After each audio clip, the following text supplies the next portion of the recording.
of all the things in the world, of all the things that a human being can do,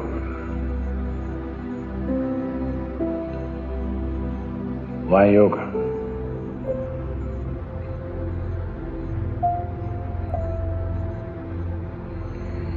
Everything that human beings can do is essentially an expression of who they are. Somebody sings a song, somebody dances, somebody writes a book, somebody paints a picture. Whatever else we do is an expression of who you are. You may be conscious of it, you may be unconscious of it, but still everything that you say, everything that you do, everything that comes out of you is essentially an expression of who you are.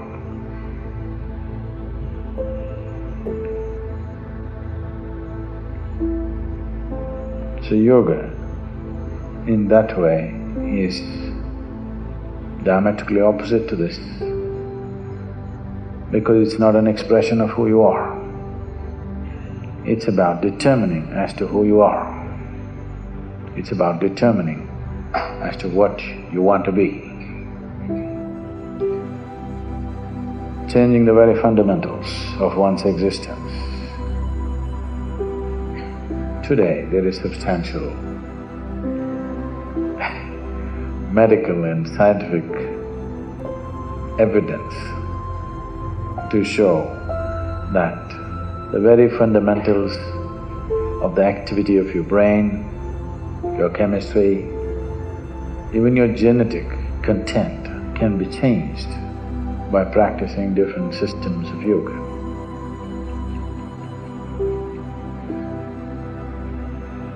This needed no confirmation because we've always witnessed this. But today there is scientific data to prove this. So this is not an expression of who you are, this is about determining the nature of who you wish to be, changing the fundamental ingredients which has made you who you are.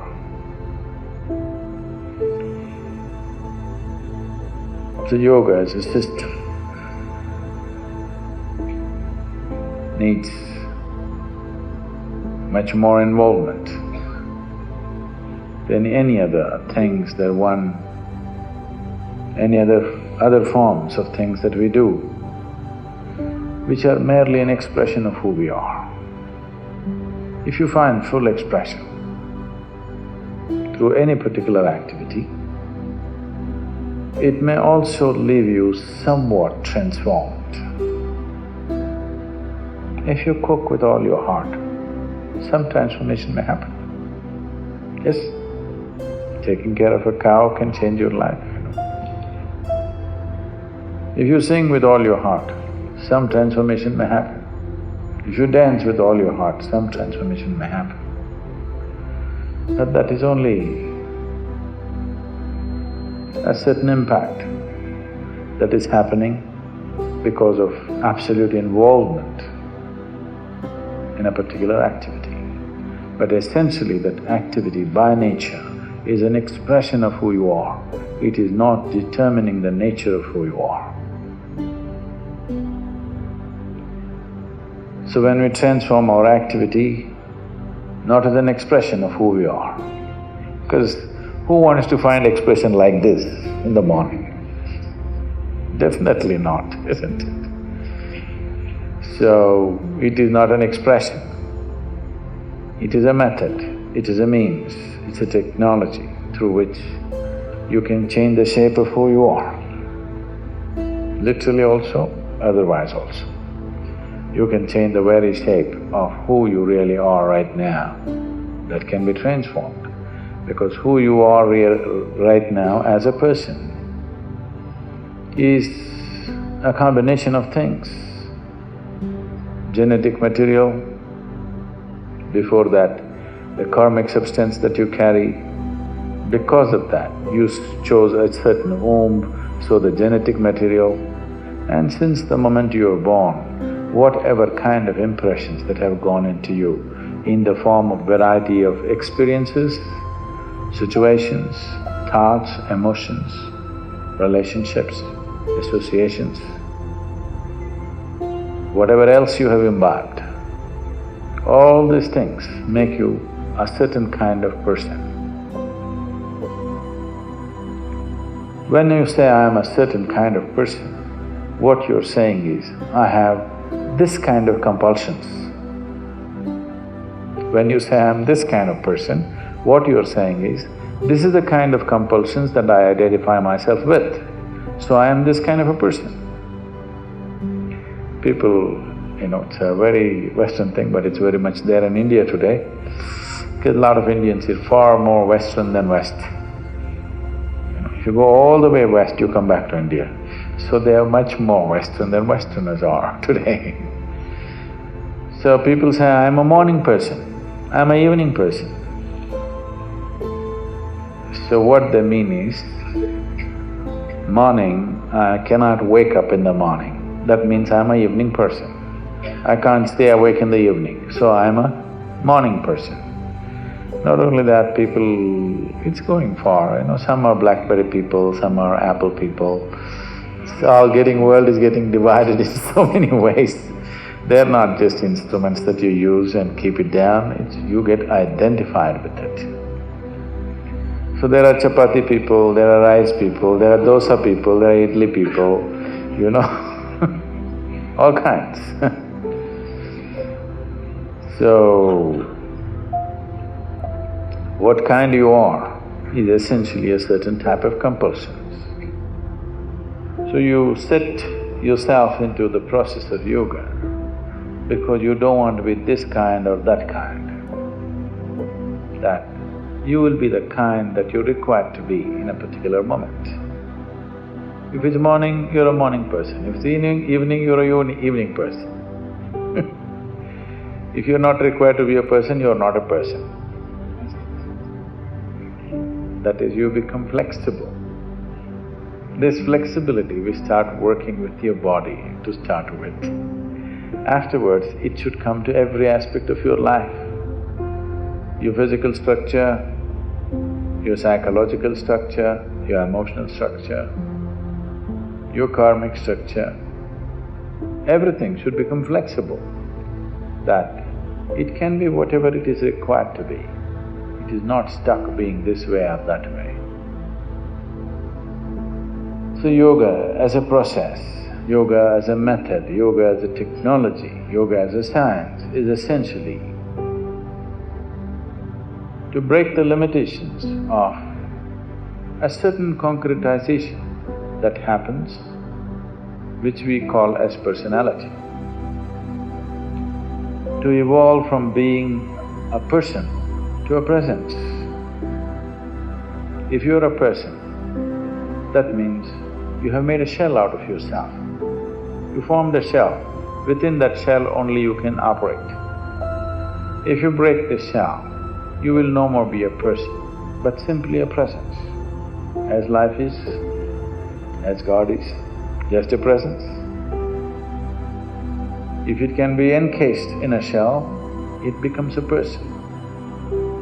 So yoga means slowly you're working on making the shell thinner and thinner, more and more porous, that one day you can exist without a shell. So essentially, in your experience, yoga means morning. Why the sadhana? The way it is. All aspects of physicality are cyclical in the universe. Planets are going around the sun, the solar system are moving, everything in the galaxy, in the cosmos is cyclical. The more and more you're identified with your physical system, the more and more cyclical you are also.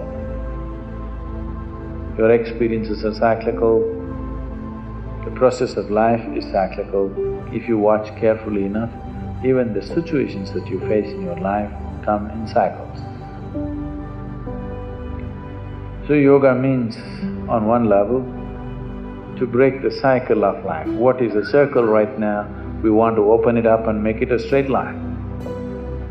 Because if you're going in circles, if I say you're going in circles, what does it mean to you? You're not going anywhere. It just gives you an impression that you're going somewhere, but you're not really going anywhere, you're going through the same thing again and again. So yoga means to open up the circle and stretch it out like a straight line, that if you follow the line, you go somewhere, you're not going round and round. Many of you may have already experimented and noticed. If you have not, do not experiment, because I'll give you the results of the experiment right now. You might have been doing sadhana for 2 years, 3 years, 5 years. Stop your sadhana for 3 months. Suddenly you will see so many compulsions that you never imagined were a part of you, which were long time gone. Suddenly they will all become a part of you.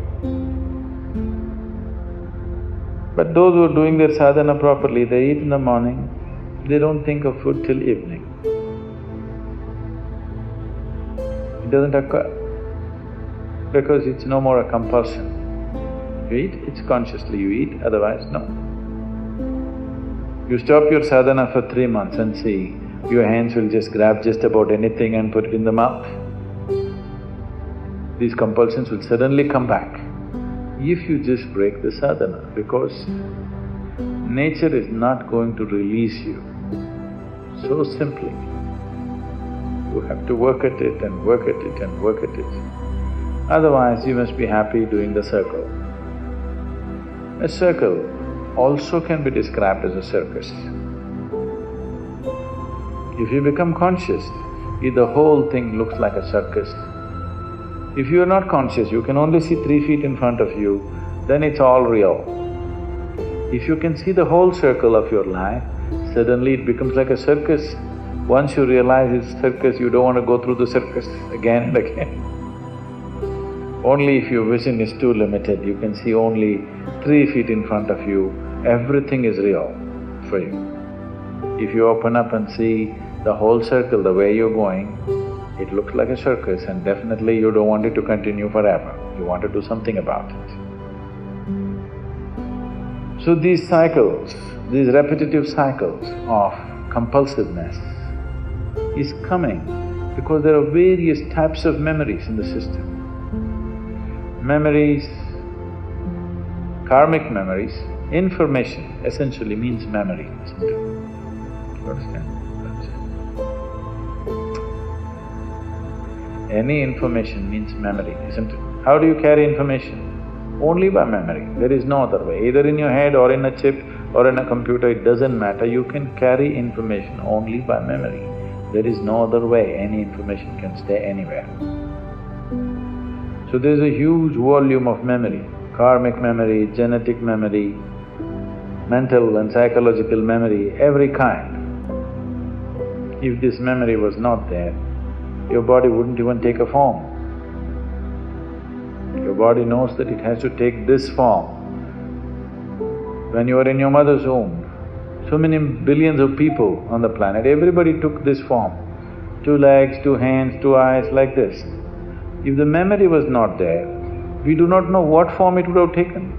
It never ever happened that a woman delivered an elephant or an insect or something else. It never ever happened because there is memory. If the memory is not there, this could have taken on any form. So you have retained your physical form the way it is only because of memory. Memory means past. Yes? Memory means always that which is past. If memory is the only thing, if information that you carry, which is memory, is the only thing which determines the nature of who you are right now, that means you are past, or life is past you. There is no real life, it's just a play of memory. If If you go and watch a cinema, if the cinema happens, it's so big and so real, more real than the real.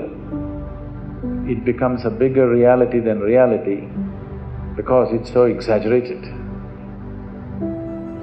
But all this is just memory being played out. It's recorded in a film or a digital format or whichever way. It's just memory, it's already over. So even in your mind, your thoughts, your emotions, your compulsions as to what you like, what you don't like, whom you love, whom you don't love, this is all by memory, isn't it? It's already past. Yesterday you loved somebody, with that memory you're living today. Yesterday you disliked somebody, with that memory you're living today. So you're trying to live that which is over. If you try to live that which is over, that which is will bypass you. So yoga means to liberate yourself from that information which determines who I am right now. That information which determines the color of my skin, that information which determines the shape of my body, that information should not determine how I think, how I feel, how I experience my life. But unfortunately it is. So if you become like this, that information does not determine how you are right now, then you are moving into yoga. So daily working, daily morning sadhana is just this, to slowly, gradually, to create the distance from that information. You don't have to lose it. People say, I want to forget. If you forget, you will once again do the same idiotic things all over again. Never ever forget. The more unpleasant your life has been, the more you should never forget.